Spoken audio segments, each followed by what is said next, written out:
এই গরমে বলো তো কার কার শশা খেতে ইচ্ছে করে, এমনিই খেতে ইচ্ছে করে বা মুড়ি দিয়ে বা চাট করে খেতে ইচ্ছে করে।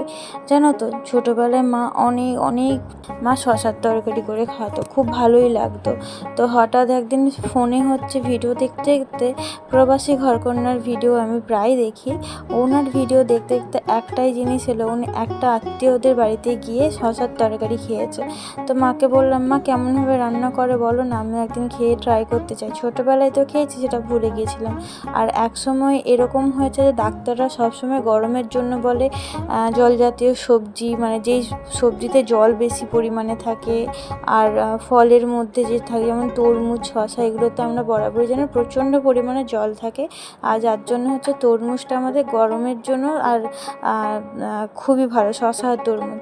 তো সেই মতো আমি কী করেছি না, আজকে আমি আলু টালু কেটে একদম শশা কেটে রেডি করেছি, আর মাকে না কিছুই বলিনি। আজকে আমি নিজেই রান্না করছি, আর সারপ্রাইজটা আমি মাকে দেওয়ার জন্য। আর সত্যি কথা বলতে রান্নার চ্যানেলটা তোমরা জানো যে খুলেছিলাম হচ্ছে মার মন ভালো করার জন্য।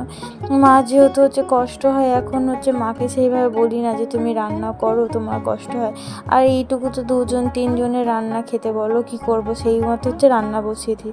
আর নর্মালি সবজি হচ্ছে যে রান্না হয়, সেই নর্মালি পেঁয়াজ বাটা আর দিয়েছি একটু আদা জিরে বাটা, আর কিছুই দেওয়া হয় না, জিরে একটু ফোড়ন দিয়েছি, সেই দিয়ে রান্না করছি। মা তো বললো কিছুই দিতে হবে না, তুই কাঁচা লঙ্কা ছিঁড়ে রান্না কর একটু জিরে ফোড়ন দিয়ে। তারপর আমি না শুনে আমি আমার মতো করে রান্না করেছি। আর আমার মনে হচ্ছিলো শশার এই তরকারির মধ্যে একটু চিংড়ি মাছ দিলে বেশিই না ভালো লাগতো।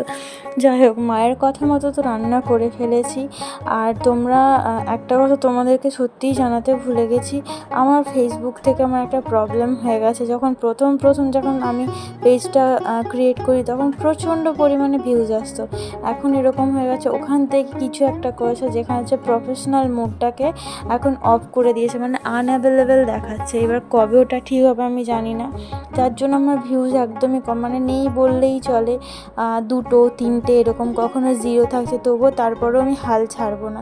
কারণ হচ্ছে আমি ওল্ড এজ কিচেনের যে হচ্ছে জেঠিমা আছে, উষা জেঠিমা, ওনাকে দেখে আমি শিখেছি যে যতই তোমার মনে পড়বে না করবো না, ভিউজ আসছে না, তখন তুমি আমার কথা বলো। সত্যি উনি যতটা স্ট্রাগল করেছে এই লাইফে, সেই স্ট্রাগলটা আমিও দেখেছি।